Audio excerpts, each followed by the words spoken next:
बोलिए भगवान श्री कृष्ण की जय। गुरु नानक भगवान की जय।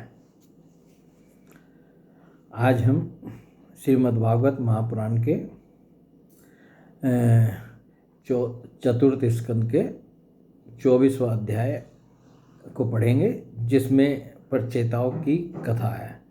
ये जो हमने पुरंजनोपाख्यान पढ़ा था, ये उससे पहले का अध्याय है, और एक अध्याय जो है प्रचेताओं से संबंधित जो है वो पुरंजनोपाख्यान के बाद का है। इन दोनों अध्याय को हम पढ़ेंगे। इसमें जो है प्रचेता कौन थे और क्या इस अध्याय के माध्यम से हमें शिक्षा मिलती है, वो जो है। और इसमें भगवान रुद्र ने जो है प्रचेताओं को उपदेश भी दिया था, तो वो भी भगवान की जो स्तुति हुई थी वो उसमें है। और भगवान ने जो है उनको वरदान दिया था, वो भी हम दूसरे अध्याय में पढ़ेंगे। तो ये एक महत्वपूर्ण प्रचेताओं का जो विवरण है श्रीमद् भागवत में, ये भी एक महत्वपूर्ण प्रसंग है, तो इसको पढ़ेंगे। और ये जो महाराज पृथु का अवतार हुआ था, भगवान के अवतारों में महाराज पृथु के अवतार की कथा आती है, तो उनकी पृथु की वंश परंपरा में ये प्रचेता हुए थे। आगे उनके जो पुत्र पौत्र के आगे जो हुए हैं, तो उनमें ये प्रचेता गण पैदा हुए थे। तो ये 24वां अध्याय चौथे स्कंद का, इसका शीर्षक है पृथु की वंश परंपरा और प्रचेताओं को भगवान रुद्र का उपदेश। श्री मैत्रेय जी कहते हैं, विदुर जी, महाराज पृथु के बाद उनके पुत्र परम यशस्वी विजितासव राजा हुए। उनका अपने छोटे भाइयों पर बड़ा स्नेह था, इसलिए उन्होंने चारों को एक एक दिशा का अधिकार सौंप दिया। राजा विजितासव ने हर्यक्ष को पूर्व, धूम्रकेश को दक्षिण, वृक को पश्चिम और दर्विन को उत्तर दिशा का राज्य दिया। उन्होंने इंद्र से अंतर्धान होने की शक्ति प्राप्त की थी, इसलिए उन्हें अंतर्धान भी कहते थे। उनकी पत्नी का नाम शिखंडिनी था। उससे उनके 3 सुपुत्र हुए। उनके नाम पावक, पवमान और सूची थे। पूर्व काल में वशिष्ठ जी का शाप होने से उपयुक्त नाम के अग्नियों ने ही उनके रूप में जन्म लिया था। आगे चलकर योग मार्ग से ये फिर अग्निरूप हो गए। तो ये राजा पृथु के जो है वंशज का हम वर्णन पढ़ रहे हैं। अंतर्ध्यान के नभस्वती नाम की पत्नी से एक और पुत्र रत्न आविर्धान प्राप्त हुआ। महाराज अंतर्ध्यान बड़े उदार पुरुष थे। जिस समय इंद्र उनके पिता के अश्वमेध यज्ञ का घोड़ा हरकर ले गए थे, उन्हें पता लग जाने पर भी उनका वध नहीं किया था। राजा अंतर्ध्यान ने कर लेना, दंड देना, जुर्माना वसूल करना आदि कर्तव्यों को बहुत कठोर एवं दूसरों के लिए कष्टदायक समझकर एक दीर्घकालीन यज्ञ में दीक्षित होने के बहाने अपना राजकाज छोड़ दिया।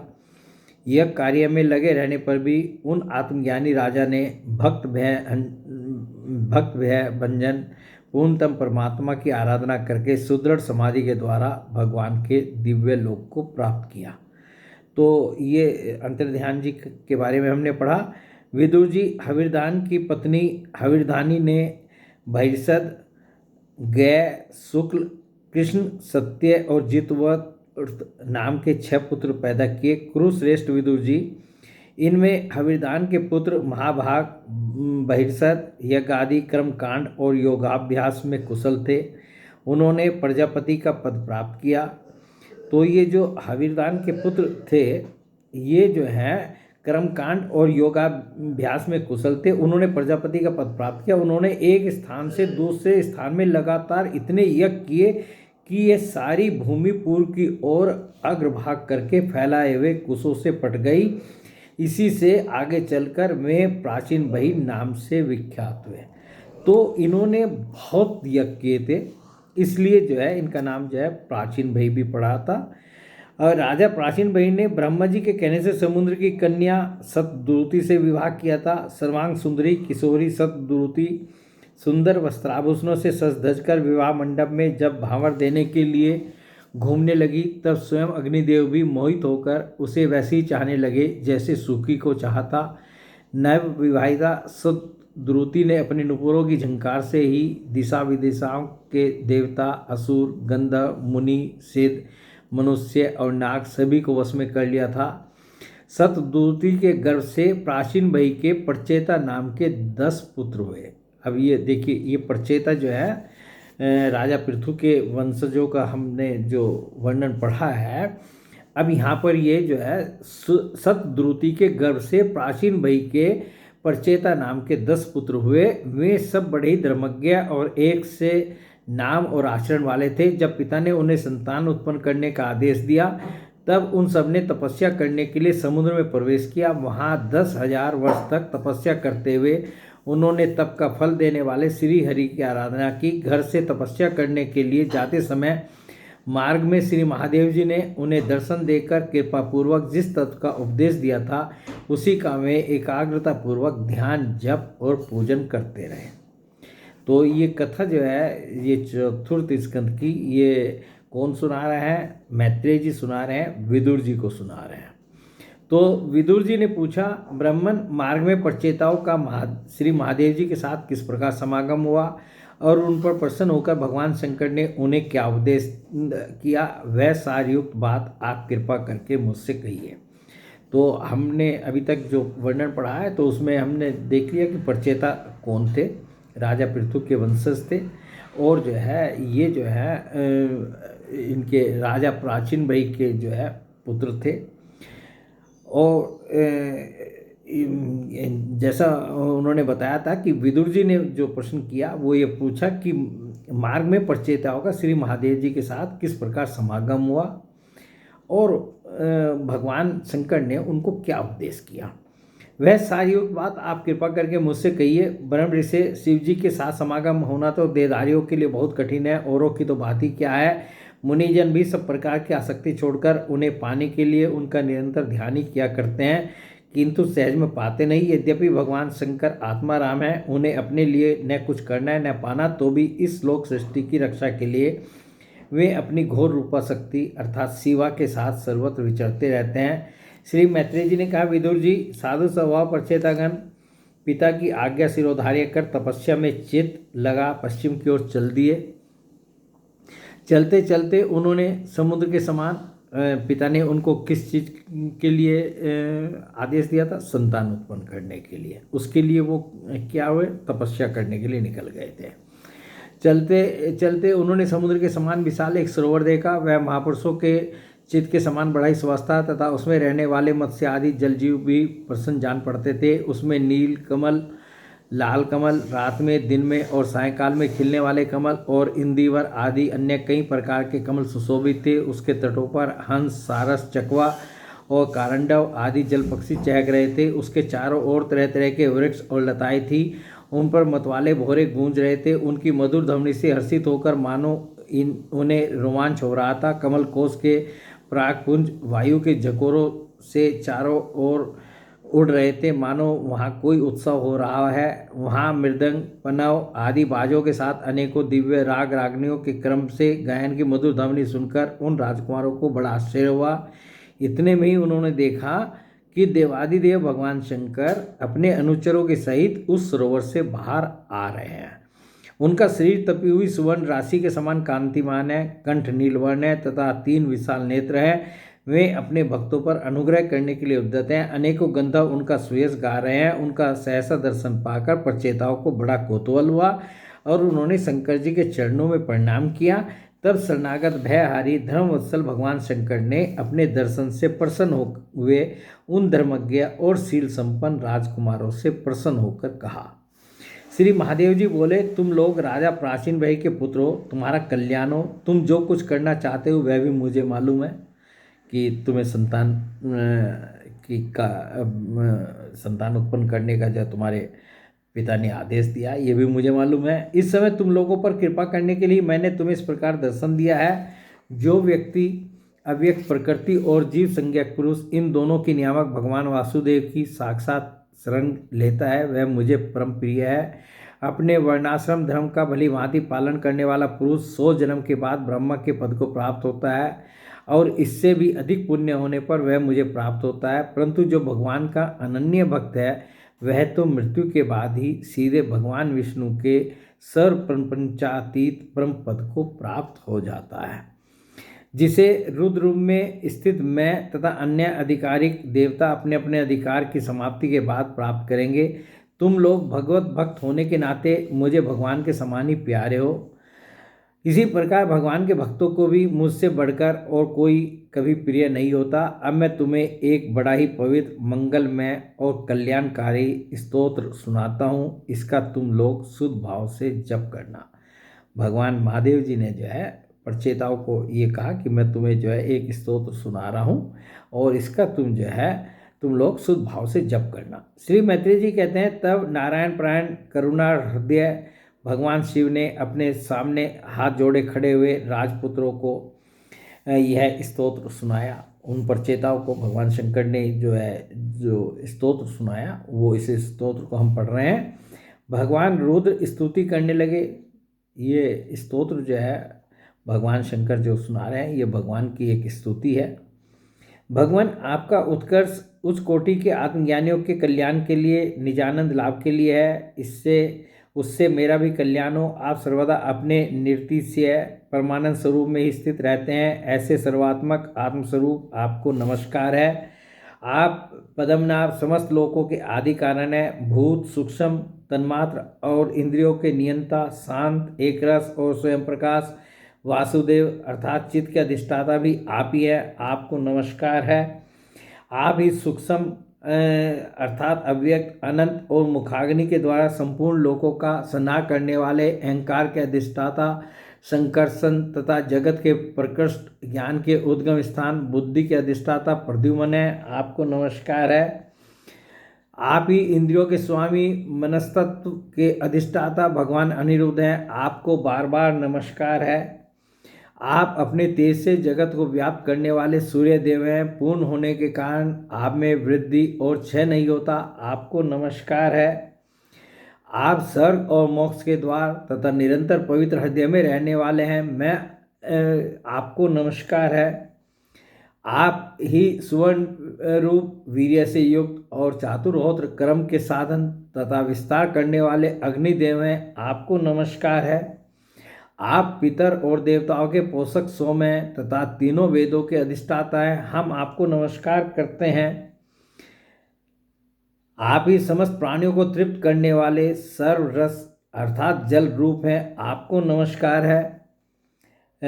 आप समस्त प्राणियों के देह, पृथ्वी और विराट स्वरूप हैं तथा त्रिलोकी की रक्षा करने वाले मानसिक, इंद्रिक और शारीरिक शक्ति स्वरूप वायु अर्थात प्राण है। आपको नमस्कार है। आप ही अपने गुण शब्द के द्वारा समस्त पदार्थों का ज्ञान कराने वाले तथा बाहर भीतर का भेद करने वाले आकाश हैं तथा आप ही महान पुण्यों से प्राप्त होने वाले परम तेजों में स्वर्ग, वैकुंठ आदि लोक हैं। आपको पुनः पुनः नमस्कार है। आप पितृलोक की प्राप्ति कराने वाले प्रवृत्ति कर्म रूप और देवलोक की प्राप्ति के साधन निवृत्ति कर्म रूप हैं तथा आप ही अधर्म के फल रूप दुखदायक मृत्यु हैं। आपको नमस्कार है। नाथ आप ही पुराण पुरुष तथा सांख्य और योग के अधीश्वर भगवान श्री कृष्ण हैं। आप सब प्रकार की कामनाओं की पूर्ति के कारण साक्षात मंत्र मूर्ति और महान धर्म स्वरूप हैं। आपकी ज्ञान शक्ति किसी भी प्रकार कुंठित होने वाली नहीं है। आपको नमस्कार है।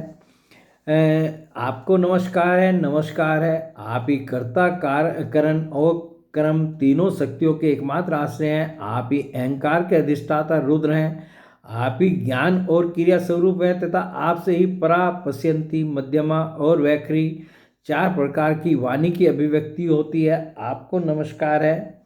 प्रभु, हमें आपके दर्शनों की अभिलाषा है, अतः आपके भक्तजन जिसका पूजन करते हैं और जो आपके निज जनों को अत्यंत प्रिय है, अपने उस अनूप रूप की आप हमें झांकी कराइए। आपका वह रूप अपने गुणों से समस्त इंद्रियों को तृप्त करने वाला है। वह वर्षाकालीन मेघ के समान स्निग्ध, श्याम और संपूर्ण सौंदर्यों का सार सर्वस्व है। सुंदर चार विशाल भुजाएं, महामनोहर मुखारविंद, कमल दल के समान नेत्र, सुंदर भौहें, सुगढ़ नासिका, मनमोहिनी दंतपक्ति, अमोल कपोलयुक्त मनोहर मुखमंडल और शोभाशाली समान करण युगल है।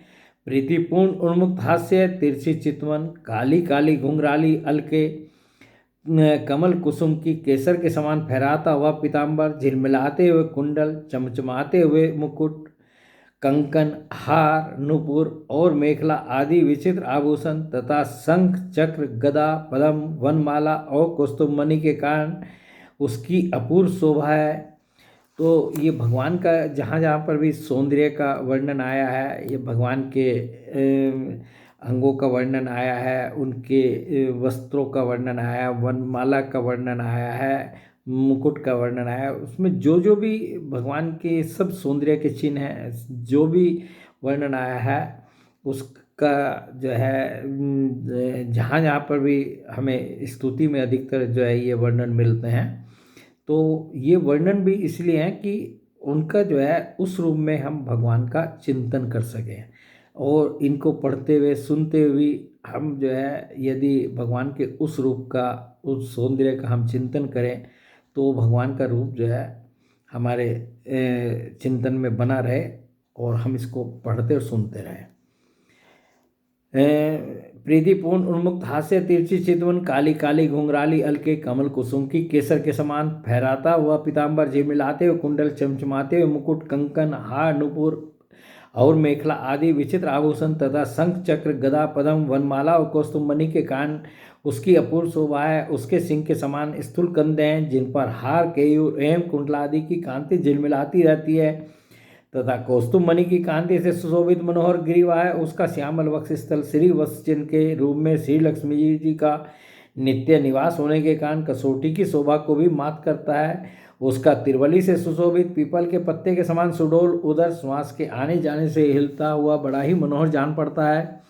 उसमें जो भंवर के समान चक्करदार नाभि है वह इतनी गहरी है कि उससे उत्पन्न हुआ यह विश्व मानो फिर उसी में लीन हो जाना चाहता है। श्यामवन कटी भाग में पीताम्बर और सुवन की मेखला शोभायमान है। समान और सुंदर चरण, पिंडली, जांग और घुटनों के कारण आपका दिव्य विग्रह बड़ा ही सुघड़ जान पड़ता है। आपके चरण कमलों की शोभा शरद ऋतु के कमल दल की कांति का भी तिरस्कार करती है। उनके नखों से जो प्रकाश निकलता है वह जीवों के हृदयांधकार को तत्काल नष्ट कर देता है। हमें आप कृपा करके भक्तों के भयहारी एवं आश्रय स्वरूप उसी रूप का दर्शन कराइए। जगत गुरु, हम अज्ञानावर्त प्राणियों को अपनी प्राप्ति का मार्ग बतलाने वाले आप ही हमारे गुरु हैं। तो प्रभु, चित्त शुद्धि की अभिलाषा रखने वाले पुरुष को आपके इस रूप का निरंतर ध्यान करना चाहिए। इसकी भक्ति ही सर्व धर्म का पालन करने वाले पुरुष को अभय करने वाली है। सर्व का शासन करने वाला इंद्र भी आपको ही पाना चाहता है तथा विशुद्ध आत्मज्ञानों की गति भी आप ही है। इस प्रकार आप सभी देहधारियों के लिए अत्यंत दुर्लभ हैं। केवल भक्तिमान पुरुष ही आपको पा सकते हैं।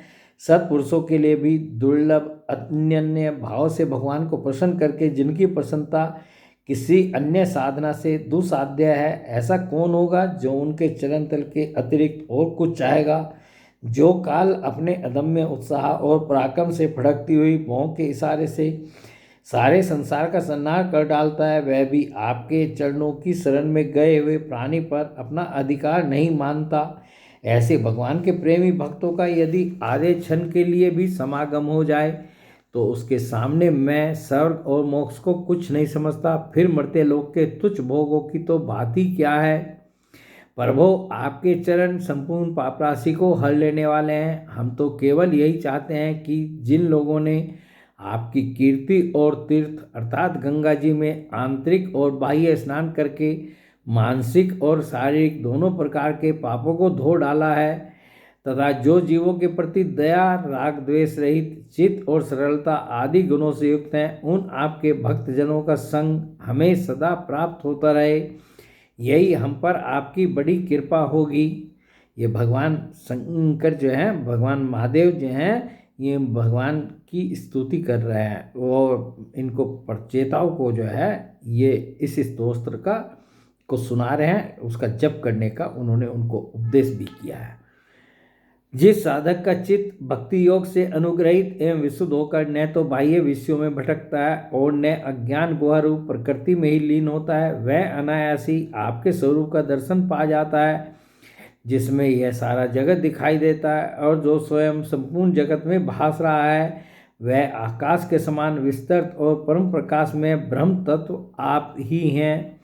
भगवान, आपकी माया अनेक प्रकार के रूप धारण करती है। इसी के द्वारा आप इस प्रकार जगत की रचना, पालन और संहार करते हैं जैसे यह कोई सद्वस्तु हो, किंतु इससे आप में किसी प्रकार का विकार नहीं आता। माया के कारण दूसरे लोगों में ही भेद बुद्धि उत्पन्न होती है। आप परमात्मा पर वह अपना प्रभाव डालने में असमर्थ होती है। आपको तो हम परम स्वतंत्र ही समझते हैं। आपका स्वरूप पंचभूत, इंद्रिय और अंतःकरण के प्रेरक रूप से उपलक्षित होता है।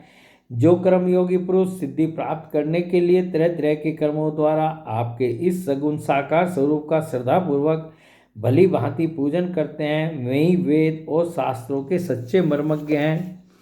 पर वो आप ही अद्वितीय आदि पुरुष हैं। सृष्टि के पूर्व आपकी माया शक्ति सोई रहती है, फिर उसी के द्वारा सत्व, रज और तम रूप गुणों का भेद होता है और इसके बाद उन्हीं गुणों से महत्व, अहंकार, आकाश, वायु, अग्नि, जल, पृथ्वी, देवता, ऋषि और समस्त प्राणियों से युक्त इस जगत की उत्पत्ति होती है। फिर आप अपनी ही माया शक्ति से रचे हुए इन जरायुज, अंडज, स्वेदज और उद्भिज भेद से 4 प्रकार के शरीरों में अंश रूप से प्रवेश कर जाते हैं और जिस प्रकार मधुमक्खियां अपने उत्पन्न किए हुए मधु का आस्वादन करती हैं, उसी प्रकार वह आपका अंश उन शरीरों में रहकर इंद्रियों के द्वारा इन तुच्छ विषयों को भोगता है। आपके उस अंश को ही पुरुष या जीव कहते हैं, पर वो आपका तत्व ज्ञान प्रत्यक्ष से नहीं, अनुमान से होता है। प्रलय काल उपस्थित होने पर काल स्वरूप आप ही अपने प्रचंड एवं असह्य वेग से पृथ्वी आदि भूतों को अन्य भूतों से विचलित कराकर समस्त लोकों का संहार कर देते हैं। जैसे वायु अपने असहनीय एवं प्रचंड झोंकों से मेघों के द्वारा ही मेघों को तितर बितर करके नष्ट कर डालती है। भगवान, यह मोहग्रस्त जीव परमात्मा हर समय इसी चिंता में रहता है कि अमुक कार्य करना है। इसका लोभ बढ़ गया है और इसे विषयों की ही लालसा बनी रहती है, किंतु आप सदा ही सजग रहते हैं। भूख से जीभ लपलपाता हुआ सर्प जैसे चूहे को चट कर जाता है, उसी प्रकार आप अपने काल स्वरूप से उसे सहसा लीन जाते हैं। आपकी अवहेलना करने के कारण अपनी आयु को व्यर्थ मानने वाला ऐसा कौन विद्वान होगा जो आपके चरण कमलों को विसारेगा। इनकी पूजा तो काल की आशंका से ही हमारे पिता ब्रह्मा जी और स्वयंभू आदि 14 मनुओं ने भी बिना कोई सोच विचार किए केवल श्रद्धा से ही की थी। ब्राह्मण, इस प्रकार सारा जगत रुद्र रूप काल के भय से व्याकुल है। अतः परमात्मा इस तत्व को जानने वाले हम लोगों के तो इस समय आप ही सर्वथा भय शून्य आश्रय हैं। राजकुमारों, तुम लोग विशुद्ध भाव से सब धर्म का आचरण करते हुए भगवान में चित्त लगाकर मेरे कहे हुए इस स्तोत्र का जप करते रहो। भगवान तुम्हारा मंगल करेंगे। तुम लोग अपने अंतःकरण में स्थित उन सर्वभूतांतर्यामी परमात्मा श्री हरि का ही बार बार स्तवन और चिंतन करते हुए पूजन करो। मैंने तुम्हें यह योगादेश नाम का स्तोत्र सुनाया है। इस स्तोत्र का नाम क्या है? योगादेश स्तोत्र। तुम लोग इसे मन से धारण कर मुनि व्रत का आचरण करते हुए इसका एकाग्रता से आदरपूर्वक अभ्यास करो। यह स्तोत्र पूर्व काल में जगत विस्तार के इच्छुक प्रजापतियों के प्रति भगवान ब्रह्मा जी ने प्रजा उत्पन्न करने के लिए इच्छा वाले हम भृगु आदि अपने पुत्रों को सुनाया था। जब हम प्रजापतियों को प्रजा का विस्तार करने की आज्ञा हुई, तब इसी के द्वारा हमने अपना अज्ञान निवृत्त करके अनेक प्रकार की प्रजा उत्पन्न की थी। अब भी जो भगवत परायण पुरुष इसका एकाग्र चित्त से नित्य प्रति जप करेगा, उसका शीघ्र ही कल्याण हो जाएगा। इस लोक में सब प्रकार के कल्याण साधनों में मोक्षदायक ज्ञानी सबसे श्रेष्ठ है। ज्ञान नौका पर चढ़ा हुआ पुरुष अनायासी इस दुस्तर संसार सागर को पार कर लेता है। यद्यपि भगवान की आराधना बहुत कठिन है, किंतु मेरे कहे हुए इस स्तोत्र का जो श्रद्धापूर्वक पाठ करेगा, वह सुगमता से ही उनकी प्रसन्नता प्राप्त कर लेगा। भगवान ही संपूर्ण कल्याण साधनों के एकमात्र प्यारे प्राप्तव्य है। अतः मेरे गाए हुए इस स्तोत्र के गान से उन्हें प्रसन्न करके वह स्थिरचित्त होकर उनसे जो कुछ चाहेगा प्राप्त कर लेगा। जो पुरुष उस काल में उठकर इसे श्रद्धापूर्वक हाथ जोड़कर सुनता या सुनाता है, वह सब प्रकार के कर्म बंधनों से मुक्त हो जाता है। राजकुमारों, मैंने तुम्हें जो यह परम पुरुष परमात्मा का स्तोत्र सुनाया है, इसे एकाग्र चित्त से जपते हुए तुम महान तपस्या करो, तपस्या पूर्ण होने पर इसी से तुम्हें अभिष्ट फल प्राप्त हो जाएगा। तो ये अध्याय जो है ये प्रचेताओं से का जो है ये हमने पढ़ा, और इसके बाद जो है प्रंजनोपाख्यान जो है शुरू होता है, और वो हम कल पढ़ ही चुके हैं।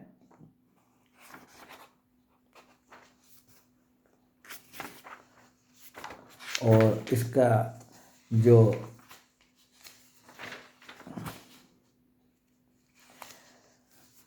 अब ये प्रचेताओं के जो हैं इसमें 3 अध्याय हैं। अब इसके बाद जो है ये 30वां अध्याय है, और 31वां अध्याय भी जो है ये इनका है। इनको हम जो है अगले वीडियो में पढ़ेंगे, सुनेंगे। बोलिए भगवान श्री कृष्ण की जय, गुरु नानक भगवान की जय।